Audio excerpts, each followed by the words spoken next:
Sibongelele imbukeli lapho ngasekhaya la ku-PVM TV.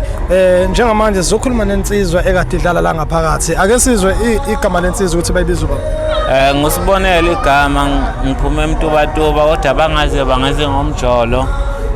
Iqembu lamathemba amahle leli sibingelele nje kunika nonke. Yebo. La si-PVM besifisa ukukubuza la mntaka baba ukuba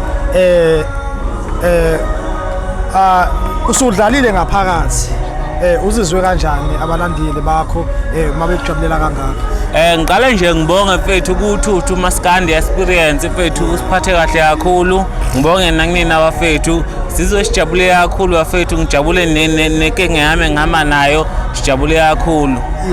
Hayi sibonile insizwe ziyaphila kukhala besimame mabengaphakathi mayidedela u1 kanje. Insizwe ngabe isukaphi ngokusuka lapha edabuka khona? Sihlala khona la Steng kodwa ke imakhaya lethu kahle lile eMtube eGunjaneni isigodi la suka khona eMtube eGunjaneni.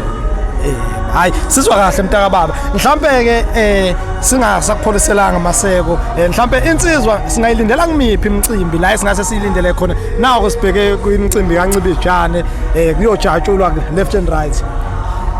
Ngiyangilindela mfethu emicimbini emkhulu njengoba usibalile nje nawe ungangilindela kuleyo umcimbini oNcibijane nayo yonke imicimbi ngiciko nje elizama kakhulu futhi esafuna ukuphumelela elifuthi eliphushayo enengoma esimnandi futhi ningayidlali nje into ephelela la eduze. Ukuthi singadansa sodwa emotweni. Awu vele emakhaya njengoba kuzoshaya uDisemba ngiyama-suspect December mase kuthiwa insizwa ziye ngiyanithembisa ukuthi nami yami ingoma yoba ikhona lapho.